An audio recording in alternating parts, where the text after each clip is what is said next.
gracias. Buenos días a todos. Mis agradecimientos por estar aquí presente,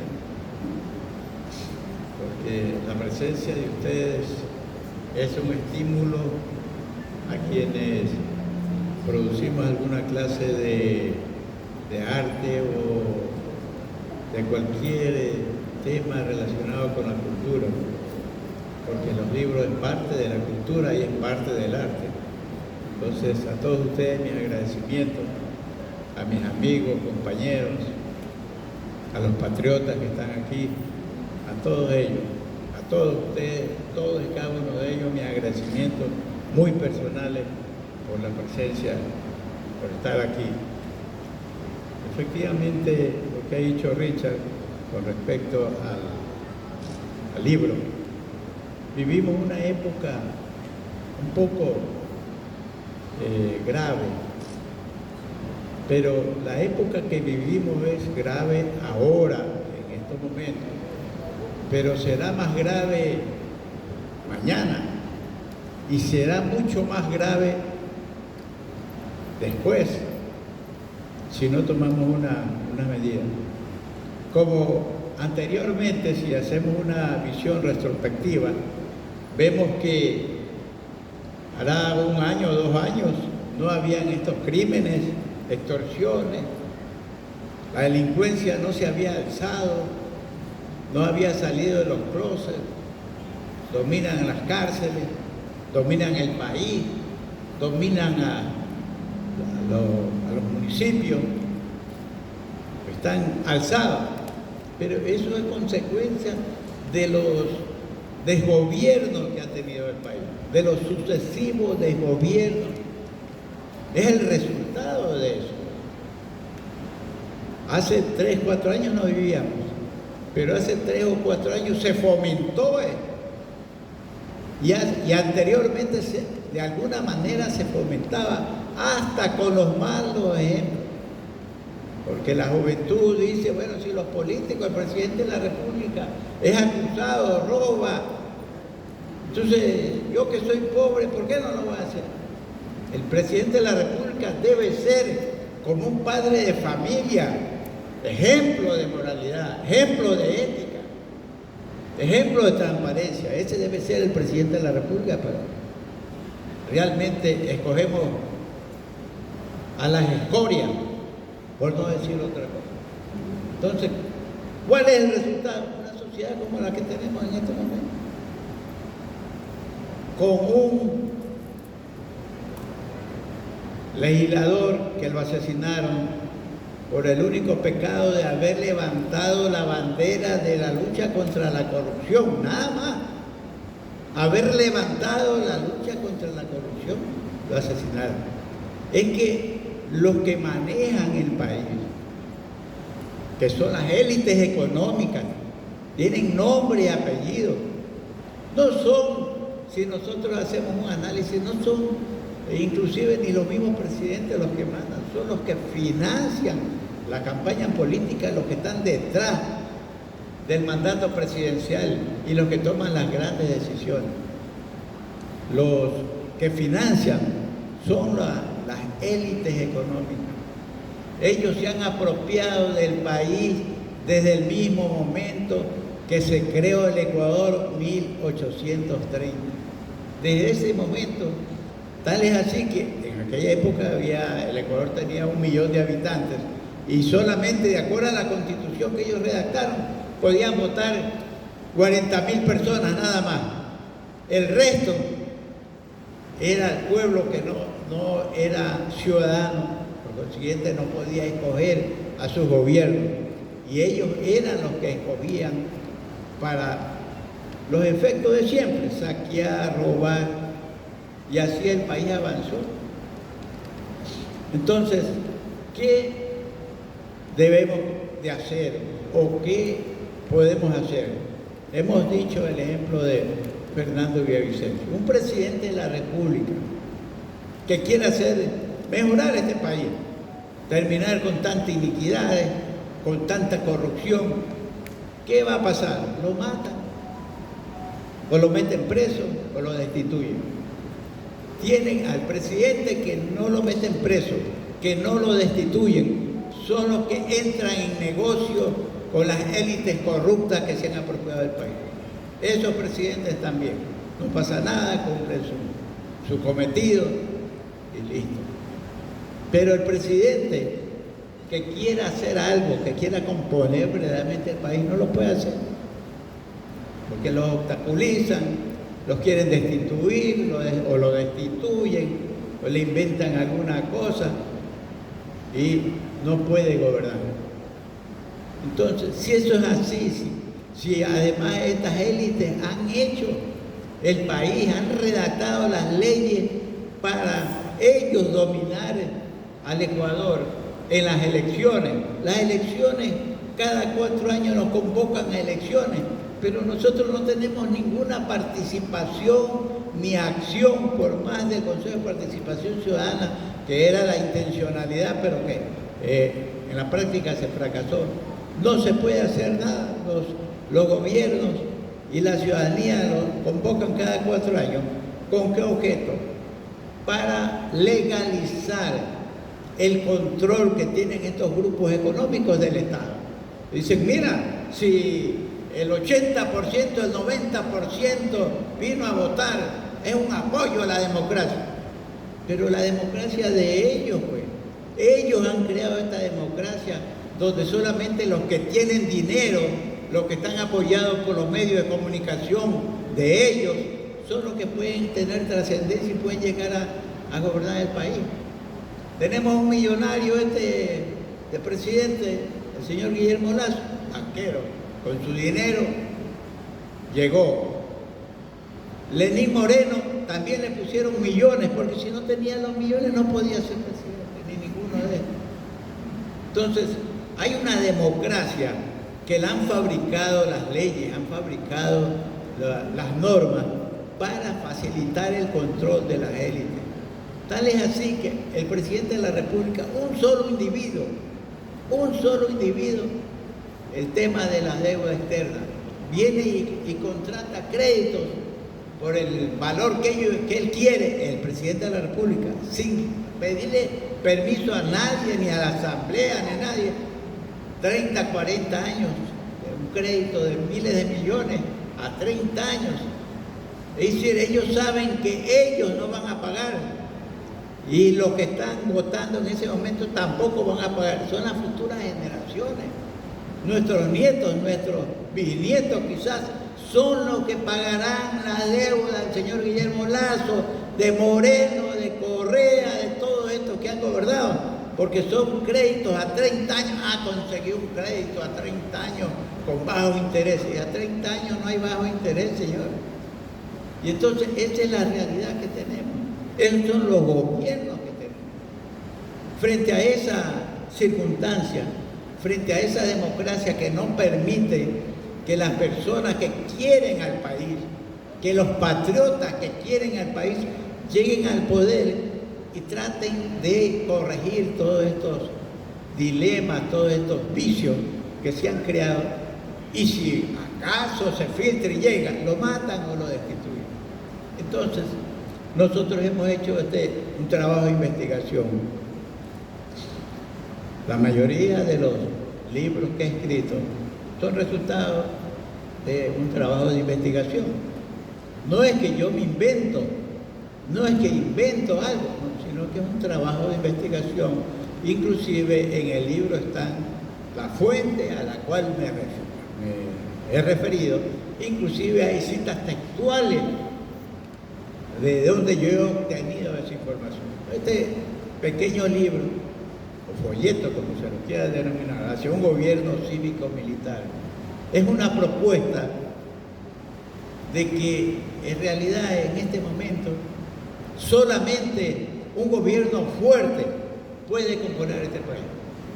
Un gobierno de patriotas fuertes. Pero ¿quién puede dar esa fortaleza si no el ejército? No el ejército del alto mando militar actual corrupto, ni en los mandos medios corruptos.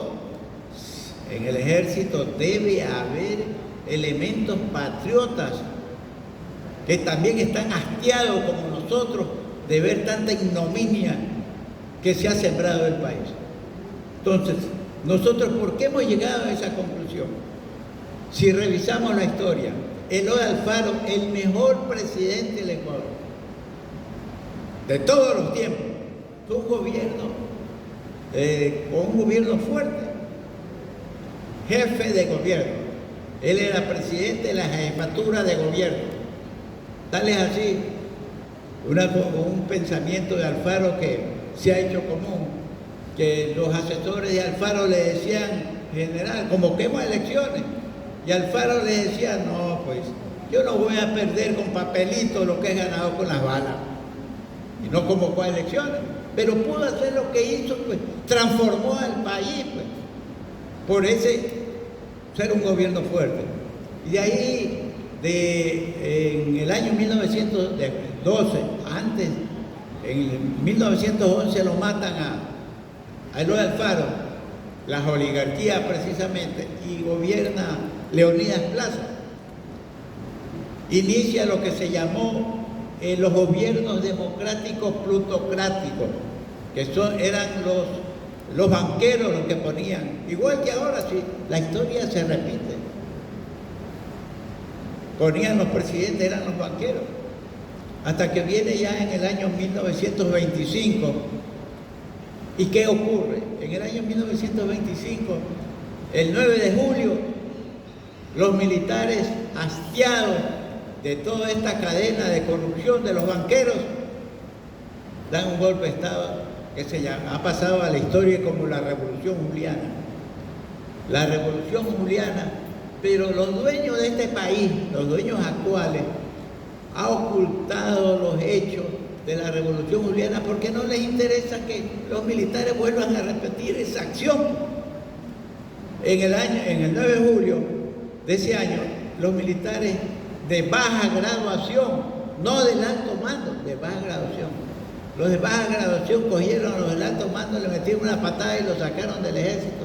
Y ellos asumieron el mando y llamaron a civiles, a los mejores hombres, a gobernar. Hicieron un gobierno de 7 personas, no un presidente, de 7 personas, un comité presidencial, un sectaviro. Y después de eso formaron otro gobierno, un pentaviro, 5 personas.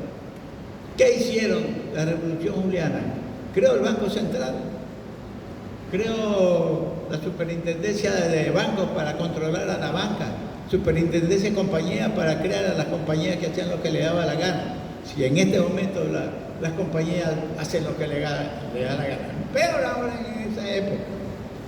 Crearon leyes laborales a favor de los trabajadores, se trabajaba a las 16 horas.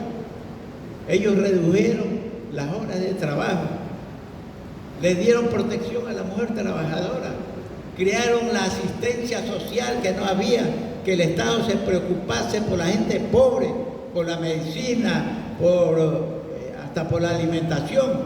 ¿Quiénes hicieron eso? Los militares. Y crearon luego el gobierno de Ayora, que luego se convocó a unas elecciones, creo que en el año 32, si mal no recuerdo, unas elecciones, y ganó Ayora, pero con el respaldo de los militares, y Ayora pudo imponer la nueva moneda, el Banco Central, la misión Kremer, esa que vino para corregir las cuestiones financieras, con el apoyo de los militares. Si no, no podían hacer, porque igual lo querían destituir, hasta que finalmente él dejó el poder.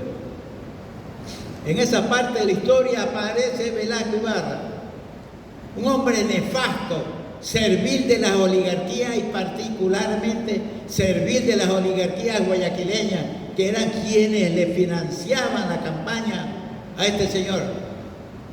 En el año 72, precisamente se iba a iniciar la era petrolera y los velasquistas estaban que se sobaban las manos, eran miles de millones que le iba a entrar al país por la venta del petróleo. De país bananero pasábamos a país petrolero y las oligarquías guayaquileñas ya hasta se habían comprado acciones en compañías norteamericanas porque toda la plata que obtienen aquí robando se la llevan a los Estados Unidos. ¿Y qué pasó? Vinieron los militares, le dieron un golpe de Estado en el año 72, encabezado por el general Guillermo Rodríguez Lara en el año 72.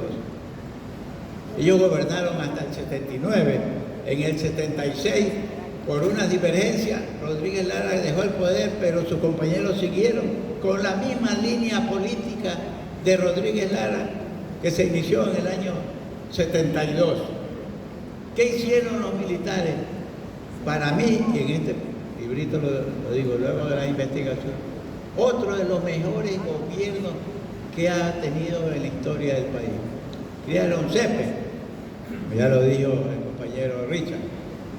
Crearon una refinería de esmeraldas, crearon tiendas populares en Proví, crearon un mecanismo, la ENAC, para comprarle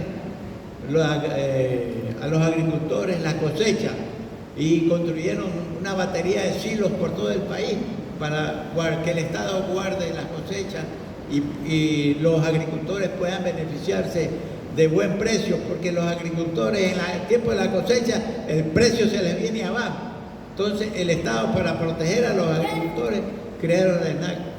A través del Banco de Fomento socializaron el dinero porque a los agricultores le daban crédito. Crearon la reforma agraria, terminaron con esos grandes latifundios de la época feudal que vivía en Ecuador hasta casi poquísimo tiempo. La hacienda Tenguelio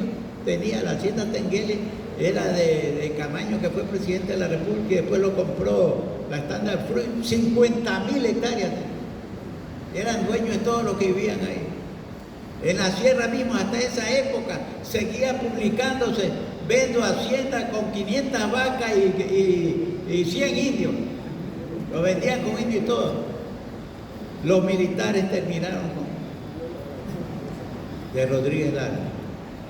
Y tantas otras cosas, porque ahorita se me escapan, pero algunos detalles los hemos puesto, lo más importante del libro.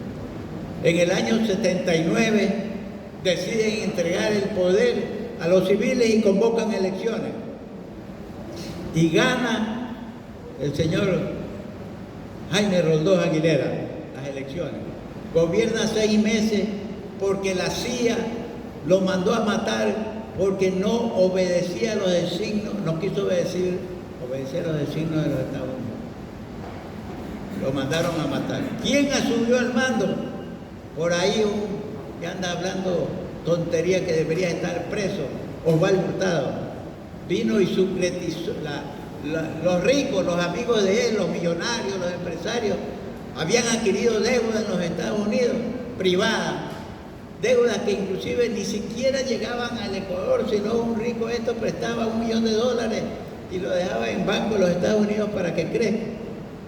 Y como empezó a subir el sucre en relación al dólar, entonces el Estado intervino por orden de Osvaldo Hurtado, presidente de la República, y el Estado asumió la deuda de sus amigos y familiares del señor Osvaldo Hurtado, y sucretizaron la deuda externa.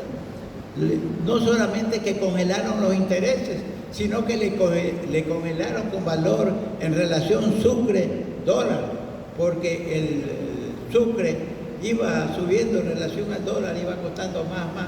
Digamos, el dólar costaba más en relación al sucre. Y eso perjudicaba a los que habían prestado dinero en los Estados Unidos, dólares.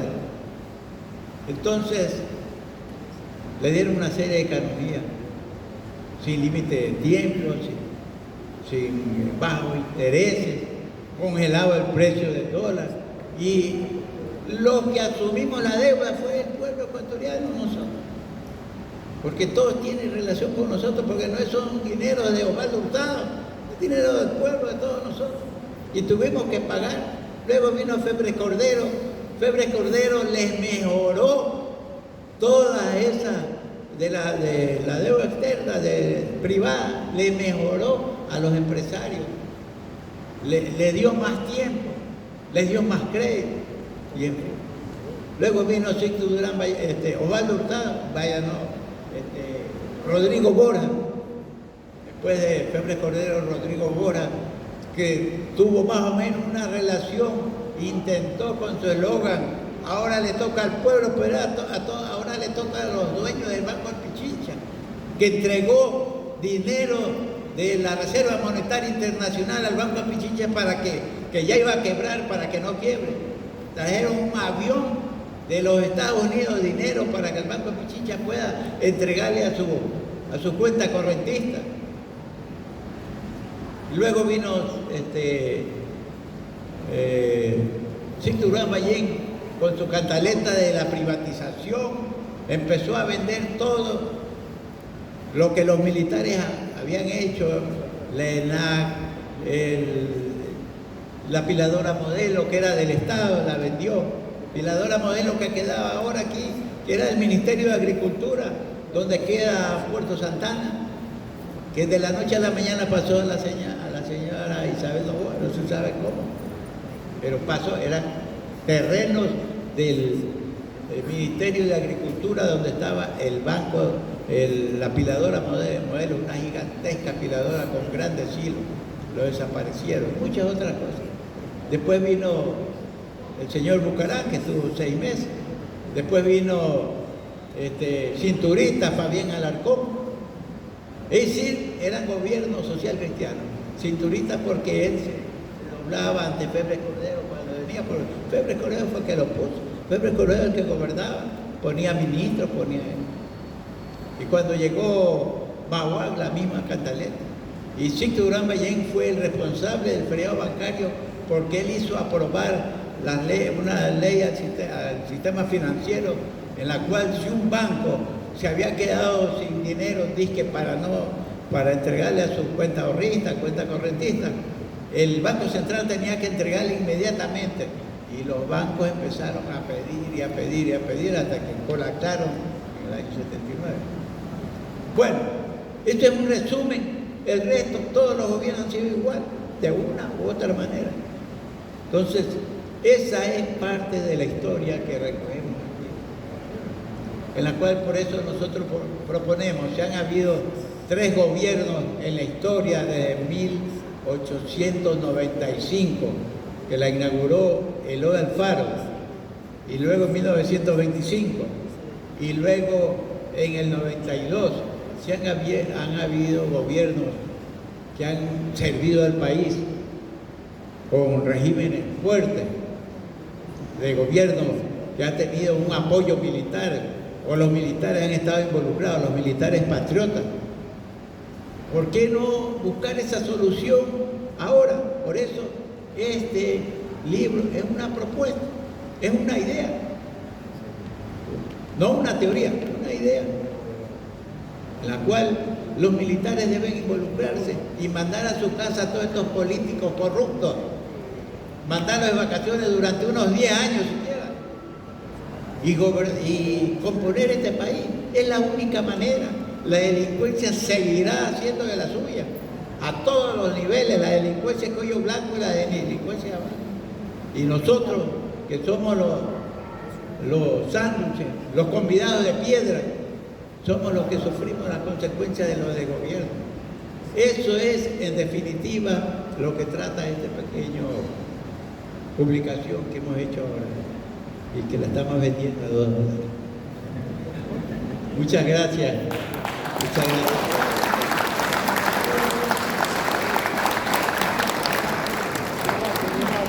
Ha sido pues la presentación oficial de su libro, un gobierno cívico-militar. Gracias por estar aquí presente. Como ya lo dijo el licenciado Juan, tenemos el libro a $2 porque a partir de este día va a costar $5. Así que es hoy día que cuesta $2, permítanme un ratito. Y una vez pues culminado ya este evento, los invito a un brindis, un refrigerio. Muchas gracias. Muy buenas tardes.